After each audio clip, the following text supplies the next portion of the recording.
হবে আর এত বেশি রোদ্দুর। দেখেন আমার হাজব্যান্ড কোথায় উঠেছে। ইটালিতেও আমরা আম গাছে ওঠার মতো করে ফল পাড়ছি। এটা হচ্ছে এই যে কী ফল, ব্ল্যাকবেরি ওই টাইপের ফল, কিন্তু এটা না কালো হয়নি। তা আমি তো প্রথম দেখে ভেবেছিলাম হয়তো বা এটা পাকে নিয়ে নিচেই সবসময় পড়ে, পাখিতে খায়, আর আমি ভাবি কি পাকলে খাবো, কিন্তু এটার রঙই যে এরকম কাঁচা কাঁচা থাকবে সেটা তো জানতাম না। তো আমাদের উপরের তলায় যে ছেলেটা থাকে ও আবার বললো কি দেখ এই এর কালারটা এরকমই, কিন্তু এটা পেকে গেছে।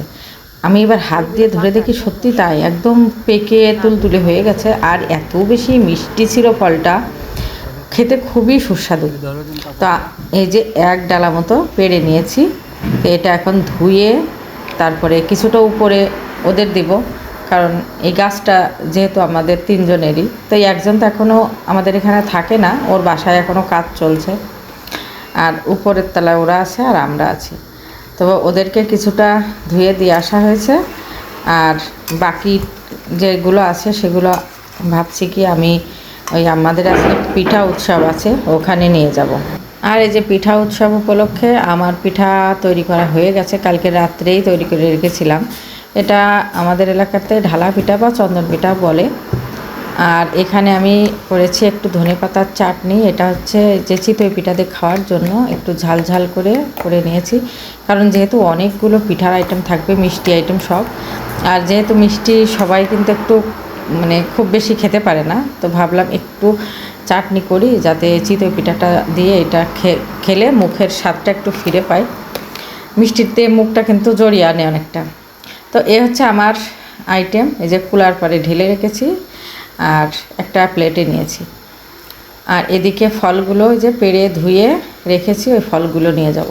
তো এইগুলো হচ্ছে আমার তরফ থেকে যাচ্ছে। এক একজনের ভাগে এক এক রকমের পিঠা পড়েছে, যেহেতু তাহলে অনেক রকম পিঠা হবে। আর সাথে এই যে ফলটা আছে খুবই সুস্বাদু ফল, আর গাছের ফল যেহেতু প্রথম বছরে প্রথম পাড়া ফল, তো ভাবলাম নিয়ে যাই, সবাই মিলে একটু একটু খাবে। তো দুপুরের রান্নাটাও আমার প্রায় শেষ হয়ে গেছে, এখন রেডি হব। তো রেডি হয়ে এই যে বের হওয়ার টাইমে দেখি আমাদের বাসার সামনে একটা অ্যাক্সিডেন্ট হয়েছে, যার জন্য রাস্তাটা ব্লক হয়ে গেছে। আমি যে বের হব রেডি হয়ে বসে আছি, কারণ এখান দিয়ে তো গাড়ি বের করতে পারবো না, এই জন্য আমারও একটু দেরি হয়ে যাচ্ছে। অলরেডি কেউ কেউ এসে গেছে, আমি আবার মেসেজ করে দিলাম আমার একটু দেরি হবে। তো আমি রেডি হয়ে বসে আছি, কিন্তু এই যে রাস্তা ব্লকের জন্য যেতে পারছি না। আজকে কিন্তু মোটামুটি ভালো গরম পড়ে গেছে, রোদ্দুরও ছিল, আর আমি একটা সুতির শাড়ি পরে নিয়েছি। বাইরে যে রোদ্দুর, এখানে আর ওই ঝলমলে কোনো কিছু পরা যাবে না। তারপরে দুপুরের টাইম একদম 3টে 3:30-র দিকে চুলগুলো একটু খোপাও করে নিয়েছি, ছাড়াটা সম্ভব না আজকে আর, তো ভাবলাম চুলটা খোপা করে একটা সুতির শাড়ি পরে নিই। এই তো একটু সিম্পল লুকে চলে যাচ্ছি, এত বেশি গর্জিয়াস কোনো কিছু না। তো অপেক্ষা করছি কখন বের হতে পারবো।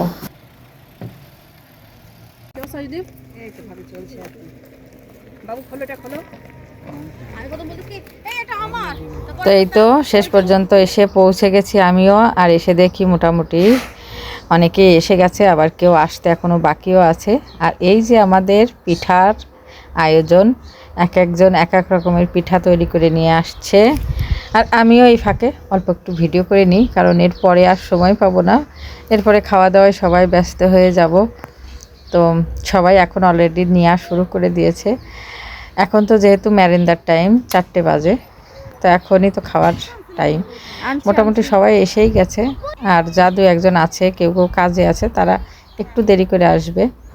আর সবচেয়ে বড় কথা, আজকের ওয়েদারটা এত ভালো ছিল, বাইরে খুবই রোদ্দুর ছিল, আর গরম তো এখনও ওইভাবে শুরু হয়নি, তবে আজকে মোটামুটি গরমই ছিল।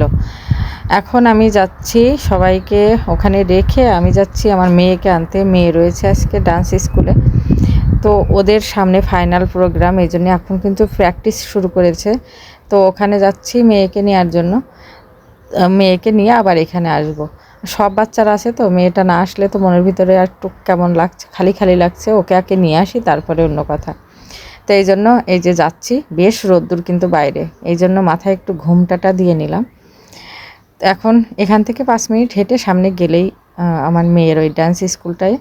আর এখানে আমরা অনুষ্ঠান করছি, এখানে পিছনে নদী, আর এটা একটু বাগান সাইড আর কি, শহরের মানে বাইরের দিকে একটু, বাইরেও ঠিক না, মানে এই সাইডটায় মোটামুটি অত বসত বাড়ি নেই বা দোকানপাট নেই, একটু ফাঁকা ফাঁকা এলাকা। তো যা হোক, আমরা এখানেই অনুষ্ঠানটা করার সিদ্ধান্ত নিয়েছি। এখানে জায়গাটা বেশ ভালো, বাচ্চাদের নিয়ে নিরিবিলি একটু সময় কাটানো যাবে। আর কিছুক্ষণের জন্য হলেও মনে মনে অনুভব করি যে আমরা অন্তত এখন দেশে আছি, বিদেশ থেকে দূরে আছি, একটু দেশ দেশ ফিল হয় মনে। আসলে আমরা যারা বাইরে থাকি আমাদের মনের ভিতরে সব সময় দেশটা বসবাস করে, দেশের অনুষ্ঠানগুলো, দেশের মানুষগুলো, দেশের পশু পাখি, দেশের আবহাওয়া, সব কিছু আমাদের মনের কোণে বসবাস করে সর্বক্ষণ। কারণ বিদেশে যারা আছে তারা ছাড়া এই কষ্টটা কেউ আসলে অনুভব করতে পারবে না। আসলে এইসব উৎসবের ব্যাপারে যদি উদ্যোগ নেওয়ার কথা বলা হয়, তাহলে উদ্যোগটাও কিন্তু সবাই নিতে চায় না। এর পিছনেও কারণ আছে, যে যখন আপনি উদ্যোগ নেবেন তখন দেখা যাচ্ছে কি আপনার ভুল ত্রুটি সব কিছু কিন্তু আপনার ভিতরেই খোঁজা হয়। এটা যে 10 জনের অনুষ্ঠান সেটা কিন্তু সবাই ভুলে যায়, তবে আমি মনে করি সেটা ঠিক না। সবার অনুষ্ঠান ভুল ত্রুটি ওইভাবে দেখলে চলবে না। তো আমাদের অনুষ্ঠানটা শেষের পর্যায়ে, এখন আমরা সবাই এখান থেকে বাসার দিকে চলে যাব। তো অনুষ্ঠানটা খুব ভালোভাবে এনজয় করা হলো, সবাই মিলে খুব সুন্দর একটা সময় পার করলাম। তারপরে যে এখন রওনা দিয়েছি বাড়ির দিকে। আর সবাই আমাকে একটু খেপাচ্ছে, যে বলছে আমার হাতে কুলা আছে, বলছে তোমার ছেলের বিয়ের অনুষ্ঠান সেটাই মনে হচ্ছে।